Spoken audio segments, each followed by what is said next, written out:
Hey cats, it's your midsole man, Eddbud here. Today, an initial review on a brand new Nike shoe for you. It's the Road to Trail offering, the PEGASUS TRAIL 5. This is one that does seem to get some traction, no pun intended, within the Nike running shoe lineup every single year. New foam and a new upper and outsole too. Let's take a closer look.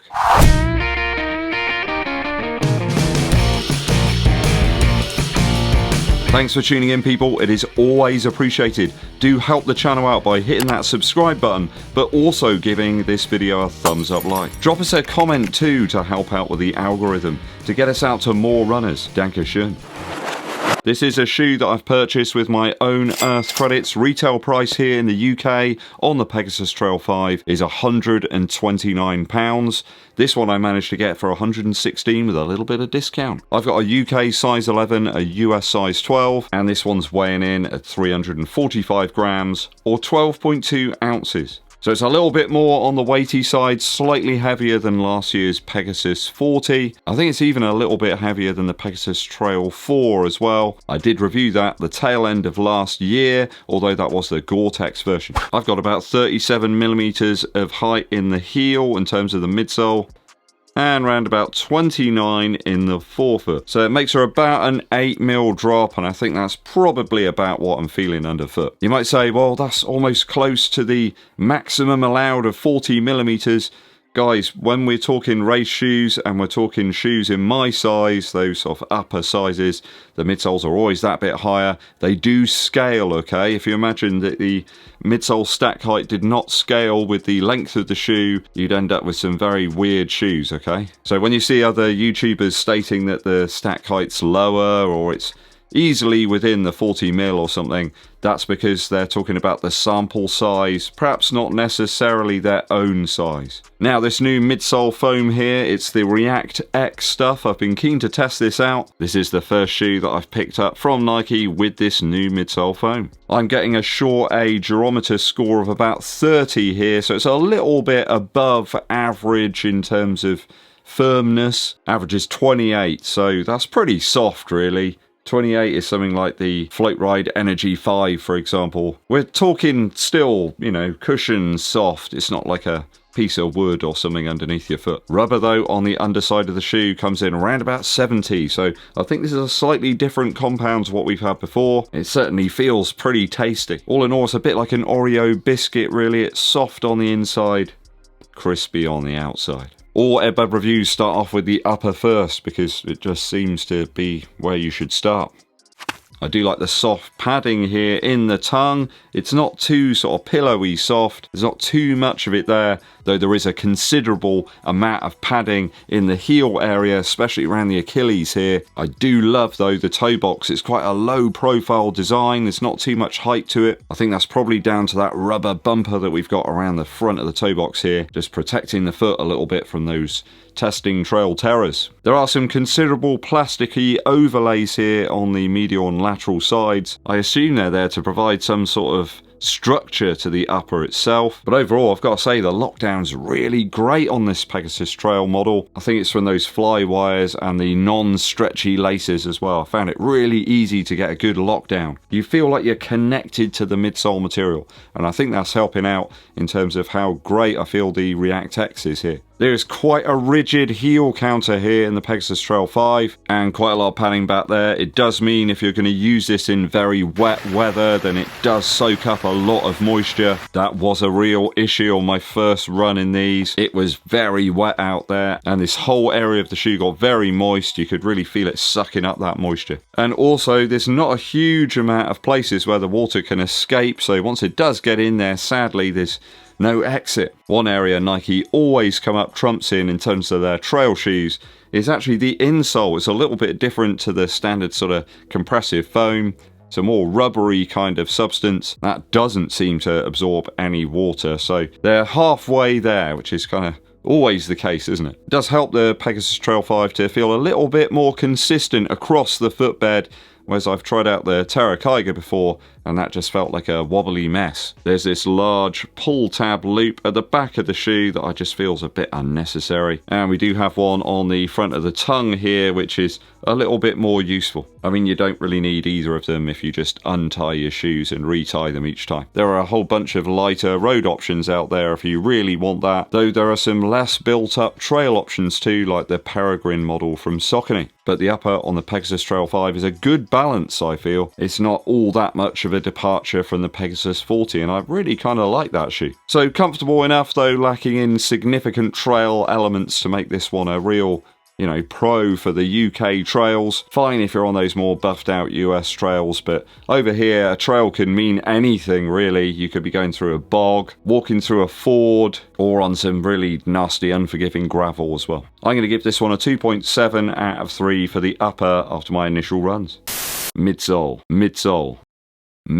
now. So midsole wise, this is the first Nike model I've tried out with the React X midsole formula. I don't think it's a standout compression by any means, but if it's a bit better on the environment and it gives a similar feel to React, then all good. It does appear though to be a foam that does require some break-in miles. It is certainly feeling better than when I first took it out of the box, and it doesn't really have that step-in feel that a lot of people want these days. Though if you read a bit further into the book, then you get to feel what React X is all about. A little bit, I suppose, like Light Strike 2.0, it's just improving over time. The more you squash it, the better it gets. It's never going to be some speedster. I think this one is more about sort of daily miles, just getting out there and enjoying nature a little bit. This is certainly a more rubbery type foam now, though. It's not really like those airy ones that we're getting from Saucony, or Hoka for that matter. Though I do feel at cruising pace it's stable enough underfoot,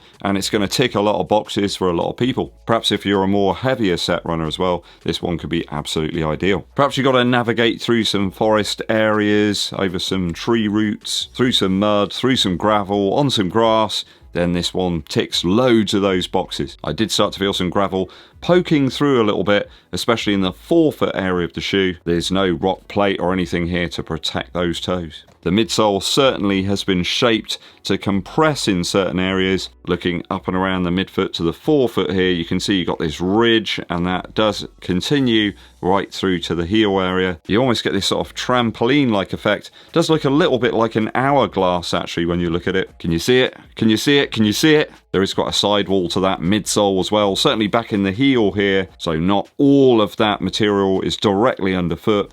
Some of it's there to just help stabilise your foot inside the shoe. Do quite like the width that we've got here in the heel. It's not too wide. A few of the options I've tried out recently across road and trail have just been way too wide in the heel.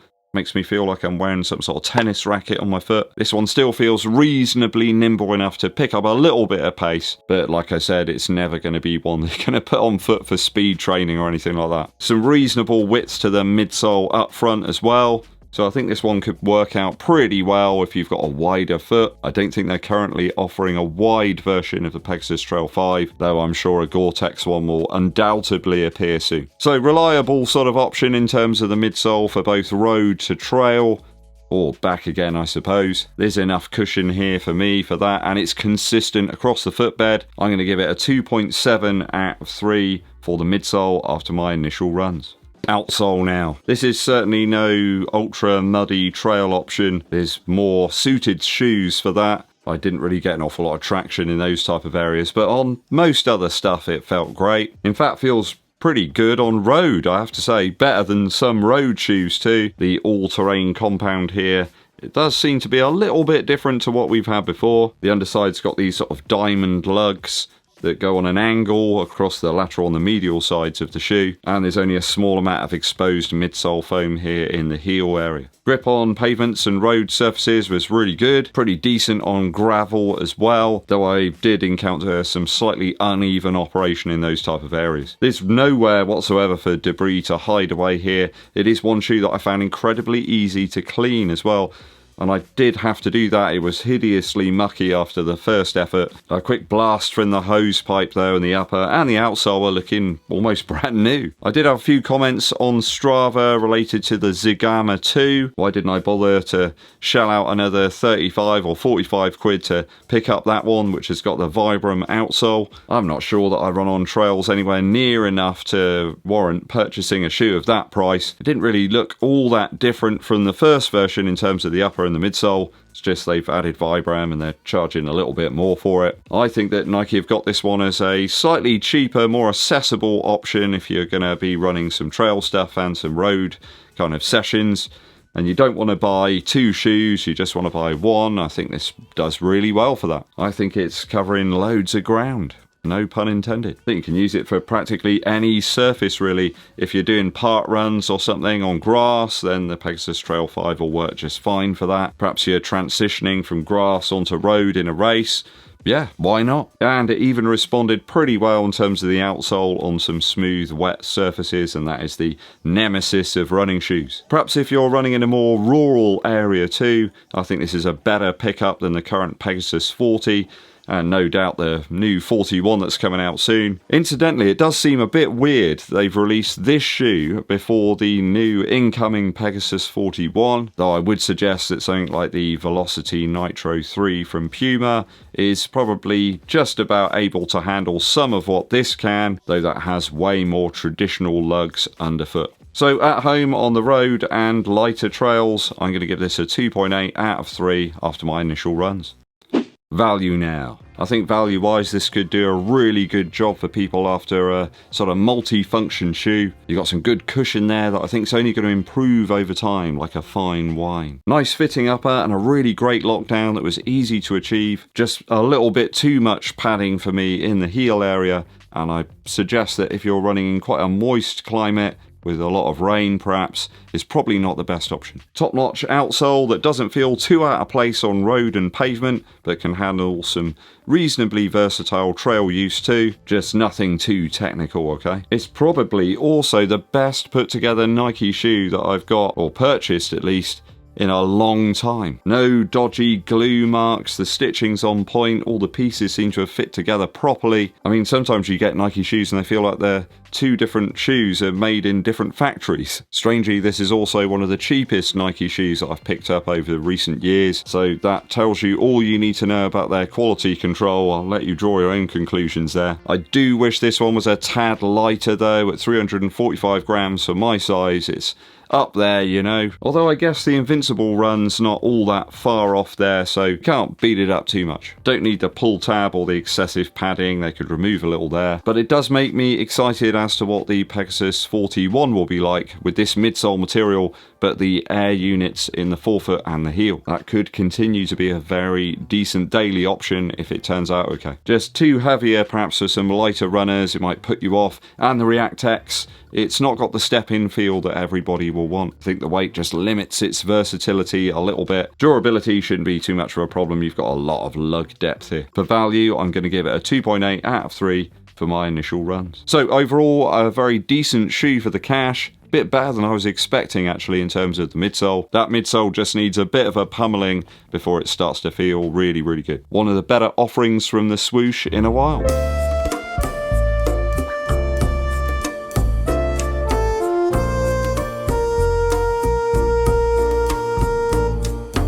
Are you picking this one up, or are you going to wait for the Pegasus 41? Are you still a Pegasus fan? I think a lot of people are more a fan of the Pegasus Trail than they are of the standard one these days. Let me know your thoughts and opinions down in the comments.